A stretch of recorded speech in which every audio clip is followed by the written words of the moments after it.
Welcome back to the deep dive. We have a massive stack of research to get through today. We really do. And honestly, this one hit me harder than almost anything we've covered recently. It's one of those topics that, it starts out feeling like a fun psychological trick, and then it ends up making you question your entire existence. It definitely pulls the rug out from under you. 100%. It really, really does. And to kick things off, I want to try a little experiment with you and with everyone listening. Okay.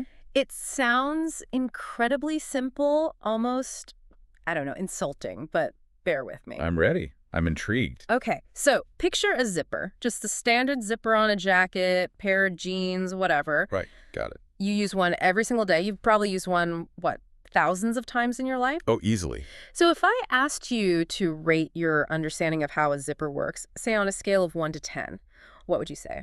I mean, intuitively. Yeah. My gut reaction. Yeah, your gut reaction. I'd say a 9, maybe a 10. I mean, come on, it's a zipper. It zips things. I can see it right there. It feels totally familiar. Right. And that is the standard response. Most people say, yeah, I get it. It's simple mechanics. But here is the catch. Oh. And this is the zipper moment that kicks off our entire deep dive today. If I handed you a blank sheet of paper and a pen right now and said, great, draw the mechanism. Oh, no. Draw exactly how the teeth interlock. Explain the physics of the slide. Explain why those teeth don't just pull apart when you tug on them sideways. What happens to that 9 or 10? The confidence completely evaporates. Falls off a cliff. Yeah, instantly.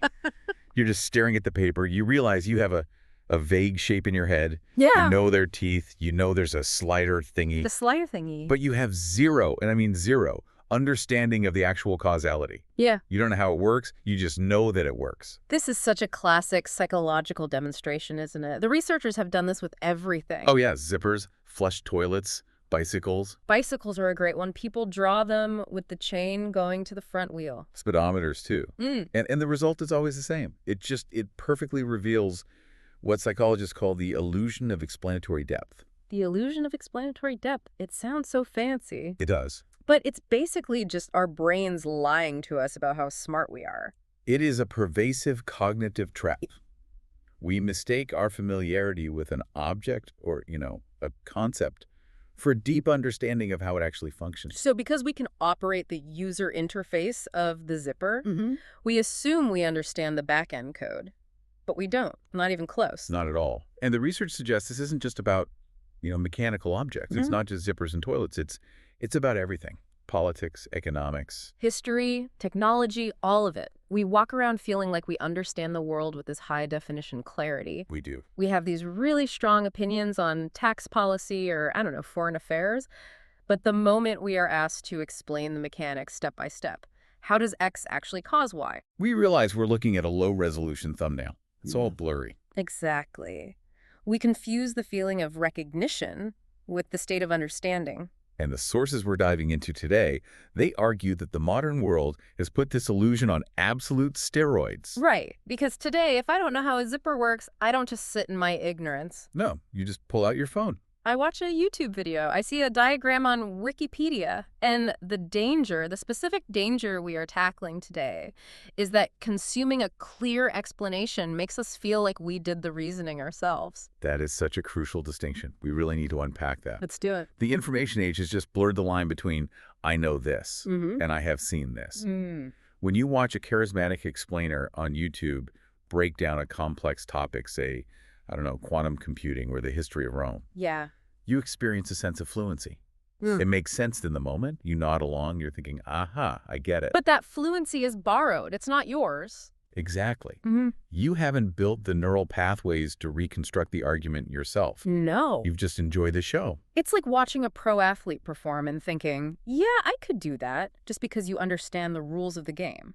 That's a perfect analogy. You feel the satisfaction of understanding without doing any of the work of understanding. And this creates a layer of what our sources call intellectual blindness.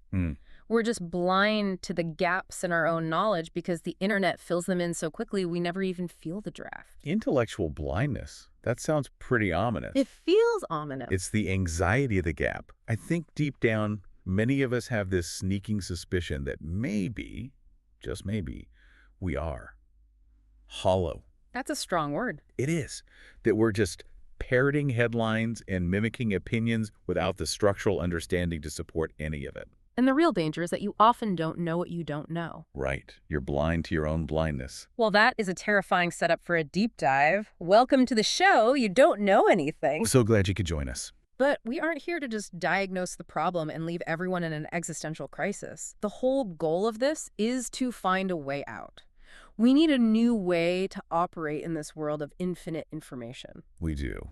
And the answer isn't to try and become some kind of genius who knows everything. That's impossible. It's totally impossible. You can't read every book. The answer, according to our sources, is to cultivate a new archetype, something the research calls the local expert. I love this concept. It's such a grounding idea. It's not about being a global authority, right? It's not about having 1 million followers or a PhD in everything. Oh, not at all. It's about relative competence. It's about becoming a signal in the noise within your actual life, Yep. your workplace, your family, your community. It shifts the goalposts.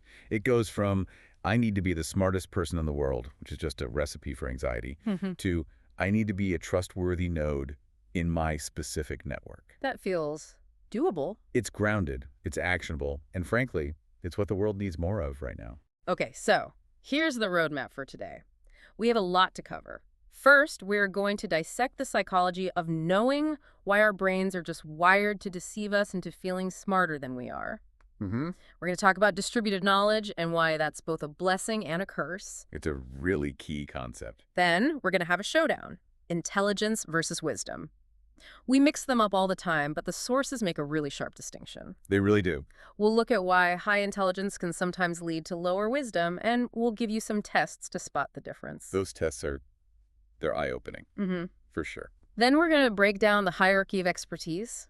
We'll look at why the charisma-wisdom paradox makes us follow confident idiots. A very modern problem. And finally, we'll try to equip you, the listener, with a toolkit for genuine open-mindedness. Not the performative kind you see online, but the real, uncomfortable kind. It's a packed agenda. Let's get into it. All right. Part 1, the psychology of knowing. You mentioned intellectual blindness. But there is a concept in the literature called distributed knowledge, or the cognitive commons. Let's unpack that. Why is it that we feel like we know so much when, as the zipper proved, we actually know so little? So we tend to operate with this individualist model of the mind. We think of knowledge as something that lives inside our individual skulls. Like a library or a hard drive. I know history. I know how a car works. I know math. Right. If I ask you a question, you search your internal database and you give me an answer. That's the model. That's the model. But the reality, which the research just highlights so clearly, is that human knowledge is fundamentally distributed. It is a community project. Okay, what does that mean in practice? Well, think about it. I don't know how to extract oil from the ground. I don't know how to refine it into gasoline. I don't know how to build an internal combustion engine. I don't know how to pave a road or program a traffic light. But you can drive to the grocery store? I can drive to the store. I can participate in this unbelievably complex system. I am relying on a massive, invisible network of other people's expertise just to function. We live in a cognitive commons. My ability to act depends on knowledge that resides in other people's heads, in books, in computer code, in physical tools. We're all basically cyborgs coupled with our environment. It's like a shared pool of knowledge. We're all just swimming in it. Yes. And because the water holds us up, we think we're flying. That's a great way to put it. And because we access this pool so effortlessly, by Googling, by asking Alexa, by reading a headline, or just by using the tool without thinking, we conflate the access to knowledge with the possession of knowledge. That's the trap. Because the tool is effective, I feel effective. Because the car works, I feel like I understand the car. Precisely. If I can find the answer in 2 seconds, my brain treats it as if I already knew it. The boundary between me and the world just dissolves. And this is why the zipper moment is so jarring. It forces you to disconnect from the commons and stand alone. And when you stand alone, you realize how little you actually hold in your own head. It's a very humbling moment. The source material makes a really interesting point here about uncertainty. It says that because we're in this soup of distributed knowledge, you often can't know for sure if you know something that others don't. Right. You can't see into their minds. You just assume everyone else is plugged into the same commons. You assume Well, surely everyone knows how a zipper works, so I must know too. So this uncertainty, this question of, do I really know this, or am I just repeating what I heard, is actually a healthy It thing. is, but it's incredibly uncomfortable. Oh, extremely.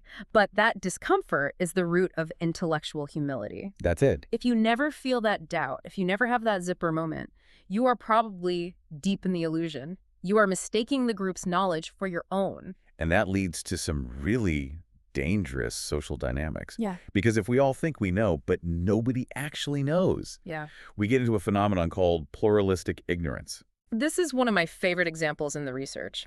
The meeting scenario. I think everyone listening has been in this room. Oh, absolutely. Let's paint the picture. You're in a strategy meeting at work. High stakes. The VP is speaking. The pressure is on. Everyone's wearing their serious business face. The VP uses an acronym, let's say, the Q4 omnichannel KPI adjustments. Or they reference a concept like the flywheel effect on our CAC. You sort of vaguely recognize the words. You know what flywheel means in a vacuum. You know what CAC is, but you don't really understand how they connect in this specific context. So you have a choice. Do you raise your hand and ask? Exactly. And you look around the room, you scan the faces of your colleagues, and what do you see? They're all nodding. Serious faces. Taking notes. They look like they get it. They look completely dialed in. So what do? You don't want to be the one. You know too. You nod too. Of course you do. You don't want to look stupid. You don't want to be a one person who isn't in the know. You just assume, okay, everyone else understands this. I must be the weak link. I'll just figure it out later. And here is the kicker. And this is what pluralistic ignorance really is. The person sitting next to you is doing the exact same calculation. Right. They're looking at you nodding and thinking, oh, he gets it. I must be the only one who doesn't. It's a house of cards. It's a room full of people who are terrified of being exposed, all convincing each other that everything makes perfect sense. It is a mutual illusion. Everyone privately feels uncertain, but everyone publicly acts confident to match the group.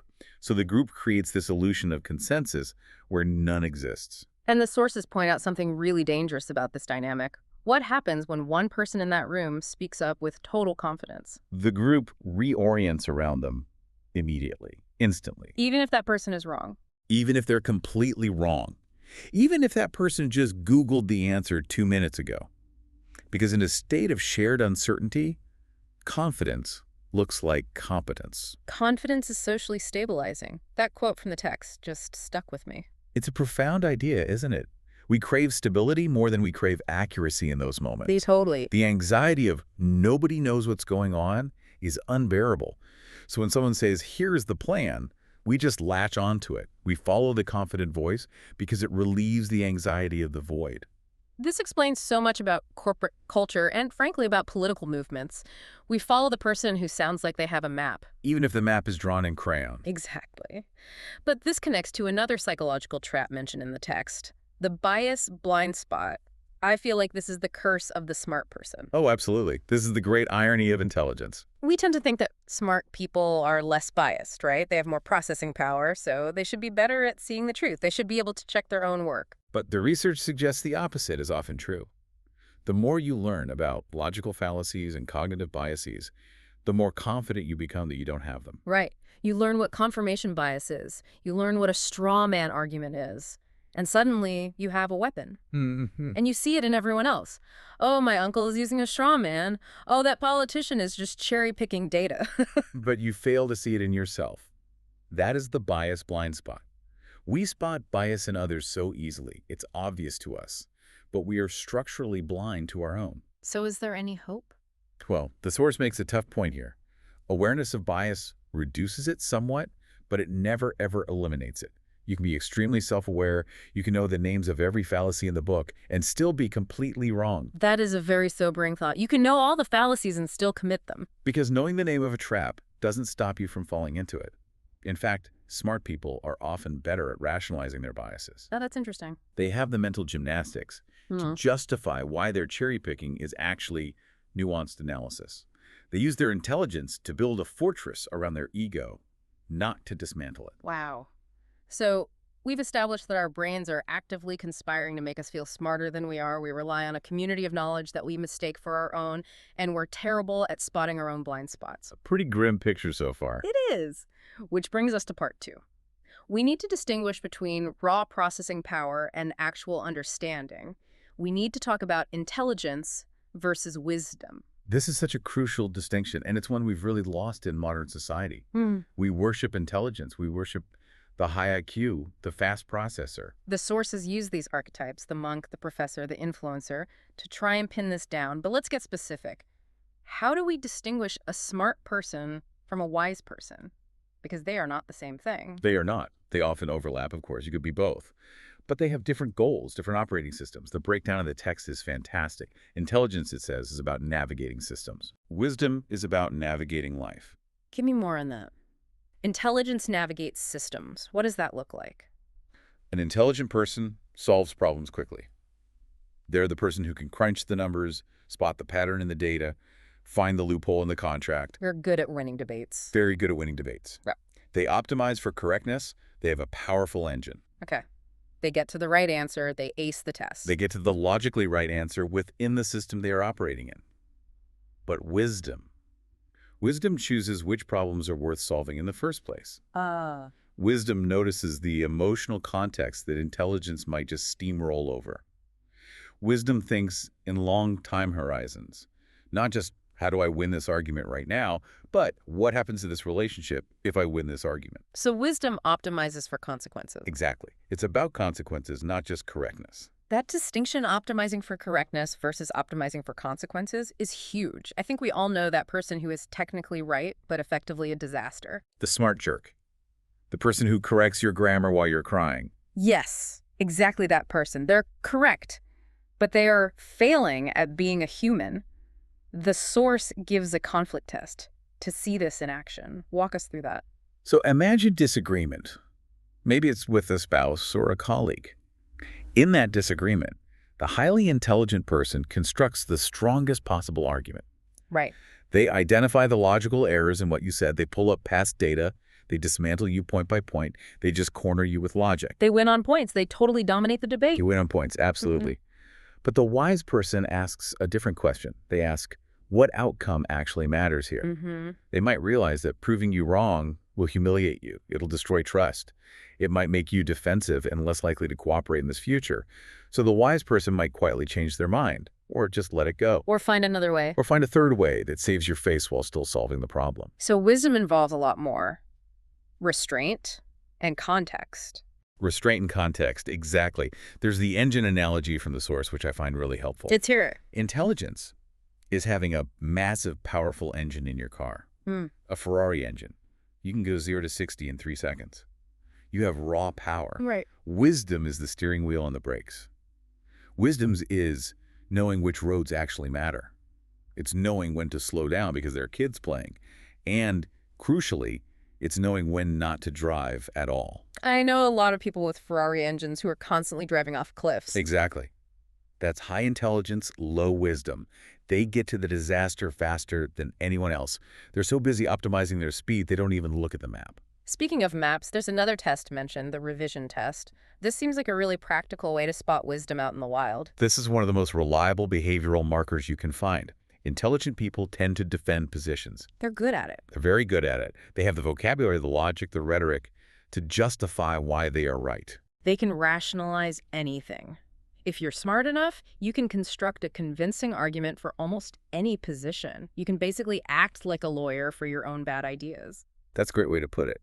But wise people, they tend to revise positions. Not instantly, they aren't pushovers. Yeah. But over time, you see them update their software. They're open to it. They incorporate new evidence. They'll say things like, I used to think X, but now I see Y. They treat their ideas as hypotheses, not as identities. It seems like intelligence is often used to protect the ego, whereas wisdom is willing to sacrifice the ego for the truth. That's a beautiful way to put it. Wisdom recognizes that the map is not the territory. Intelligence often falls in love with its own map. But here's the problem, and the sources call this the charisma-wisdom paradox. We don't have a wisdom meter floating above people's heads. When we're scrolling through our feeds or watching TV, we have to use shortcuts to judge who to listen to. We have to. We use heuristics. We look for status, confidence, fluency, articulation. We look for charisma. And charisma is dangerous. Charisma is a double-edged sword. The paradox is that charisma can amplify wisdom. It can make a wise person incredibly influential and helpful, Like a great teacher. a great teacher, or a benevolent leader like Martin Luther King Jr. His charisma carried his wisdom. But it can also mask the complete absence of wisdom. It can make a shallow person incredibly dangerous. So 1 million subscribers doesn't mean someone is wise. No, not at all. It means they are skilled at capturing attention. And in our current economy, the attention economy, we confuse attention with insight. We assume that if everyone is looking at this person, they must have something important to say. And that's a huge logical leap. History used rows and gray beards to signal wisdom. Now we use follower counts and verification check marks. Status is just a proxy. It's a shortcut. And it's often a really inaccurate one. It is. The algorithm rewards engagement, not wisdom. Wisdom is often quiet, nuanced, and slow. The algorithm wants loud, simple, and fast. So the system is kind of rigged against wisdom in a way. It is. Which is why we have to be active filters, not passive consumers. We have to look past the shine. Okay, so we have the traps of the mind, the illusion of explanatory depth. We have the difference between just being smart and actually being wise. This brings us to the core mission of this deep dive. Part 3, the solution, the local expert. This is the answer to that anxiety we started with. The sources define the local expert in a really interesting way. It is not about being famous. It is not about being the best in the world. No, it is defined by one key phrase: relative competence. Relative competence. Unpack that for the listener. What does that mean? It means that within your specific circle, your workplace, your family, your community, you have thought about or practiced a specific thing more than the people around you. So you don't need to be the world's leading climatologist to be the local expert on sustainability in your office? Exactly. You just need 3 pillars, according to the source. Okay. First, experience depth relative to your peers. You've done the reading or you've put in the work. You just know more than the guy next to you. That makes sense. Second, pattern recognition. You see the dynamics, not just the isolated facts. You understand why things are happening, not just that they're happening. And the third one? And third, and this is the key, others voluntarily seek your perspective. Ah, so you don't call yourself an expert. Other people treat you like one. Yes, it's relational. Expertise isn't a badge you wear. It's a role you fill in a community. It's a service. You are helping the group navigate that cognitive commons we talked about earlier. The sources dive into a hierarchy of expertise here, and I want to geek out on this for a second because I love a good ranking system. Me too. They critique the standard linear ladder. You know the one. Novice, apprentice, master, virtuoso. Right. The RPG video game style progression. You just grind XP until you reach level 99. What's wrong with that model? It seems intuitive. The problem with the standard ladder is that it mixes up skill with recognition. To be a master or a virtuoso usually implies you're famous or winning awards. It implies external validation. Right. You can't be a secret virtuoso by that definition. Right. Well, actually, you can. And that's the whole point the source makes. They propose a 3-dimensional model of expertise instead. Okay, I'm ready. Lay it on me. What are the 3 dimensions? Okay, so dimension 1 is skill or understanding depth. How good are you actually? Can you solve the problem? Got it. Dimension 2 is communication or teaching ability. Can you explain what you know to others? Okay, makes sense. And dimension 3 is recognition or influence. Do people know you're good? This makes so much more sense because you can have someone who is off the charts on skill a genius programmer, let's say, but is a 0 on communication and a 0 on recognition. Exactly. The brilliant hermit. The engineer in the basement who keeps the whole company running, but nobody even knows their name. They are a secret virtuoso. And on the flip side, you can have someone who is high on recognition and communication, but maybe only mid-level on actual skill. That's the TV expert or the influencer. They are great at talking about the work, but they might not be the best at actually doing the work. They are a mile wide and an inch deep. Precisely. And the local expert is a specific profile in this 3D space. That's right. They have high skill. They have moderate communication enough to help the people around them, but they have low global recognition. And the source argues that this profile, high skill, low recognition is just as valid. You don't need the global award to be the expert. In fact, the local expert is often more useful to their community because they understand the context. A global expert gives you the theory. A local expert tells you how that theory applies to your specific town or your specific company culture. They bridge the gap. They're the last mile of knowledge. There's a great analogy in the text about the home cook versus the chef to illustrate this. I think this really nails the difference between repetition and expertise. I love this one. It's about the difference between just doing something and practicing something. So compare three people. You have the restaurant cook. They cook 12 hours a day, high volume, but they make the same 5 dishes over and over and over. That's narrow expertise, high repetition, low innovation. They are a machine. They are incredibly efficient. But if you ask them to improvise, they might struggle. They're just following a script. And then you have the home cook who has been cooking for their family for 20 years, but they just rotate the same 10 recipes, spaghetti Tuesdays, taco Fridays. That's routine competence. They're functional. They feed the family, but they aren't growing. They aren't learning why the food tastes good. They're basically running on autopilot. Then you have the obsessed home cook, the local expert. They watch videos, they try new techniques, they buy weird ingredients, they fail, they learn why the sauce broke, they analyze their mistakes. That is the local expert. Even if they never work in a restaurant, never write a cookbook, never get a Michelin star, their deliberate practice and feedback loops have created deep, flexible understanding. The source has this great line, "Output alone doesn't make an expert. Deliberate practice and feedback loops do." Just because you posted 1,000 videos or cooked 1,000 meals doesn't make you an expert if you never improved between meal 1 and meal 1,000. That's the 10,000 hours myth right there. It's not just doing the thing, it's struggling with the thing. It's the feedback loop. Did you learn from the failure? Did you taste the sauce, realize it was too acidic, and figure out how to balance it with something sweet or fatty? That little moment of adjustment is where expertise is actually born. Okay, so let's say I accept this. I am a local expert. I've put in the work. I have the pattern recognition. But now I have to talk to people. I have to share this knowledge. And this leads to part 4, the communication dilemma. This is where it gets so frustrating. This is the bottleneck. The source mentions that nuance often feels, well, dry. It does. It really does. Why? Why is the truth so often boring? Because nuance requires context. Yeah. It requires qualification. It requires words like, it depends, or on the other hand, or, well, it's complicated, or the data is inconclusive. And conversation rewards the exact opposite. Totally. Conversation rewards speed, clarity, confidence. Here's the answer. This is good. That is bad. Buy this, sell that. So the local expert who actually knows the complexity ends up sounding boring or indecisive. Or they just get interrupted. Yeah. Because they're trying to lay the groundwork, they're trying to build the foundation, and the other person just wants the punchline. Right. The source uses a model called the ladder of depth to explain why we talk past each other all the time. The ladder of depth. Okay, break that down for me. So imagine a ladder. Level 1 and 2 are surface facts and opinions. Did you see that movie?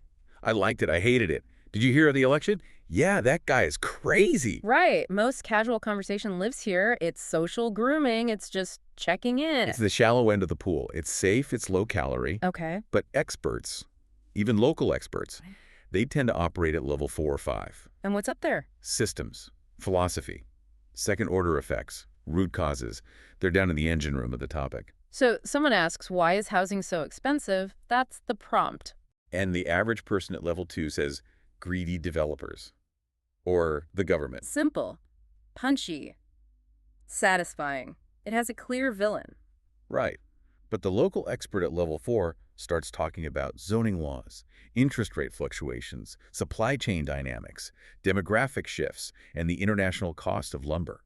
By the time they get to demographic shifts, the other person has glazed over. They're checking their phone. Exactly. You are talking past each other. You are on different rungs of the ladder. The local expert feels misunderstood. Why don't they care about the truth? And the listener feels bored or lectured to. Why can't they just give me a straight answer? So what's the strategy then? Do we just dumb it down? Do we surrender to the soundbite? No, you don't dumb it down. But you have to bridge it down. The source suggests a great mantra. Say less than you know, but say it clearly. Say less than you know. That's hard for the ego. We want to show off the whole engine. It is so hard, but you have to lead with one single insight. Don't dump the whole framework on them at once. Give them one clear hook. If they're curious, they will ask for the next layer. And if they aren't? then you saved everyone a lot of time. You have to meet them on their rung and invite them up one step. You can't drag them from level 1 to level 5 in a single sentence. There's also the reputation trap mentioned here. Reflective people worry that one mistake will ruin their reputation, so they just stay silent. This is a huge barrier. You think, if I speak up and I get one detail wrong, I'll lose all my credibility. They'll find me out. The imposter syndrome kicks in hard. Who am I to say anything? But the reality check from the source is so comforting here. People don't remember the content of conversations nearly as much as they remember the emotional impression. How you made them feel. Exactly. Did you feel respectful? Did you listen? Did you have a tone of humility? That protects your reputation far more than being 100% precise with every single fact. So humility is a shield. It really is. If you say, this is my best understanding right now, but I could be missing something, and then you were wrong, your reputation isn't damaged.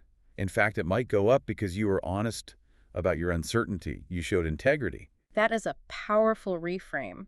We treat uncertainty as a weakness, but in a local expert, it's a strength.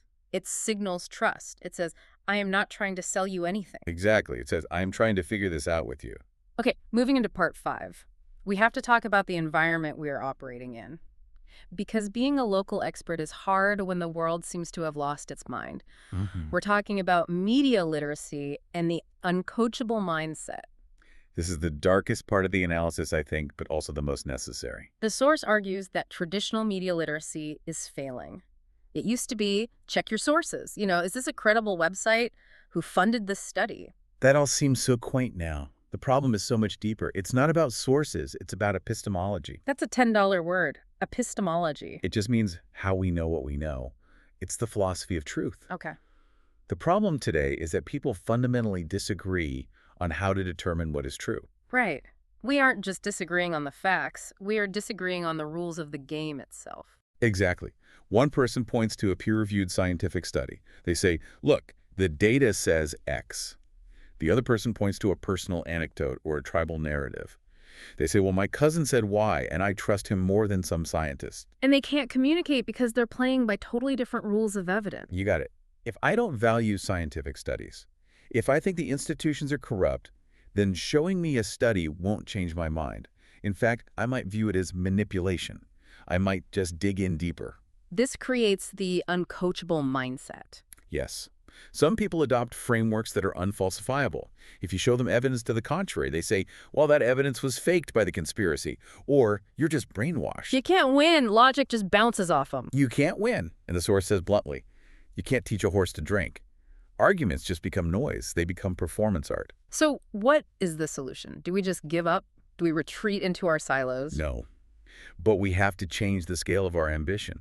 The solution is cultural, not technical. And it brings us right back to the local expert. Oh. The source argues, people trust people before they trust information. People trust people before they trust information. That feels very true. It is. If I see a statistic from a faceless institution, I might doubt it.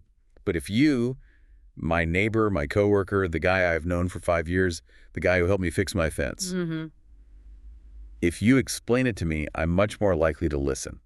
Because there is relational trust. There is skin in the game. Exactly. Local experts bridge that gap between global facts and local context. You are the translator. You cannot control the global information ecosystem. You can't fix Twitter. You can't fix the 24-hour news cycle. That is way beyond your control. But I can influence the dinner table. You can influence the intellectual culture of your immediate circle, your family, your workplace. And that is how culture actually changes. It's not top-down, it's node by node, it's long-form thinking, it's podcasts like this, it's essays, it's conversations that actually allow for nuance. It's the comforting thought from the text. You can't save the world, but you can sanitize your own corner of it. And if enough people do that, if enough local experts hold the line on truth and nuance in their little corners, the network effects start to take over. This leads perfectly into our last section, part 6. If we're going to be these local experts, and if we want to encourage this in others, we need to know what real open-mindedness looks like. Because I feel like open-minded is a term everyone claims for themselves. Everyone thinks they're open-minded. Even the most dogmatic, rigid zealot thinks, I'm open to the truth. Everyone else is just blind. It's like being a good driver. Everyone thinks they're above average. Exactly the same thing. So how do we spot the real deal?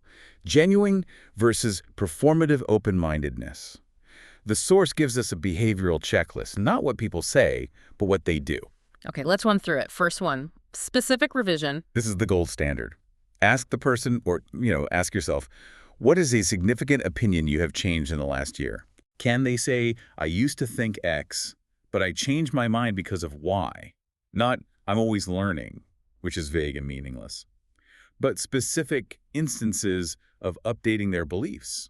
So if someone can't name a significant opinion they've changed in the last few years, that's a red flag. A huge red flag. It means their software isn't updating. It means they are protecting their identity, not seeking the truth. Okay, second one, steel manning. We hear this term a lot now. We talk about straw manning, making the opponent look weak and silly so you can knock them down. Right. Steel manning is the opposite. Can you explain the opposing view so well that the person holding that view would say, yes, that is exactly what I mean. You get it. That requires so much intellectual empathy. You have to step out of your own head for a minute. It does. It requires suppressing the urge to judge long enough to understand. Yeah. It's incredibly difficult, but it's the hallmark of a high-level thinker. Third one on the list, tolerating ambiguity. Can they say, I don't know yet, without rushing to a conclusion? The urge to have an opinion on everything immediately is a sign of a closed mind. Real openness involves waiting. It involves sitting with the discomfort of an unsolved puzzle. And the fourth one, emotional stability. This is subtle, but so important. When you disagree with them, do they treat it as an interesting puzzle? Like, oh, why do you think that? That's interesting. Or do they treat it as an identity threat? Exactly. Do they fall apart? Do they get aggressive? Genuine open-mindedness has a certain coolness to it. They recover quickly from disagreement because it's not about them.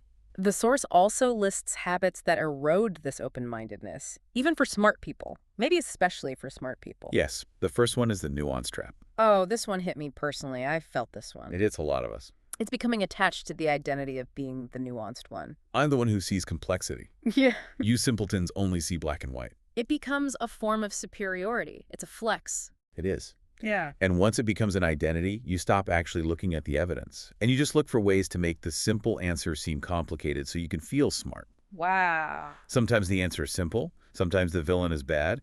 A truly open mind has to be open to simplicity too. Ouch. I'll have to watch out for that one in myself. Another erosion factor is just emotional fatigue.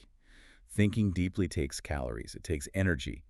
When we are tired, stressed, or burnt out, we drift towards simple narratives. We just want the good guys and the bad guys. We want the Disney movie version of the world. We do. It's cognitive conservation. So if you're exhausted, don't expect yourself to be wise.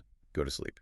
And the pattern overconfidence, the I've seen this before trap. Yes. That stops you from looking closely at the specifics of this situation. You think history repeats itself, so I don't need to look at the details. That's a huge trap. And finally, consuming only one style of information. This is a great point.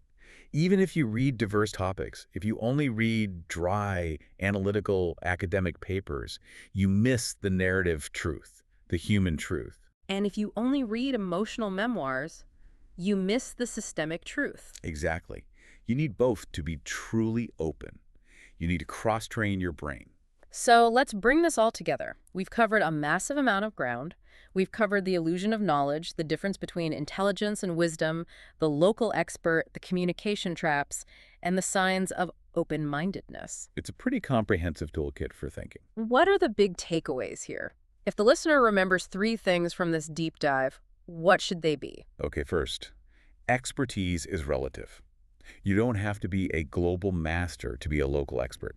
Your experience and reflection have real value in your specific context. Don't let the internet convince you that you are nothing. I like that. Second, Open-mindedness is a practice, not a trait. It's something you do, not something you are. It requires constant maintenance. You have to actively fight against the erosion of fatigue and ego. and the third. Confidence and humility are not opposites. This is the most important one for me. You can say, I have something to say and I have much to learn in the exact same breath. I have something to say, and I have much to learn.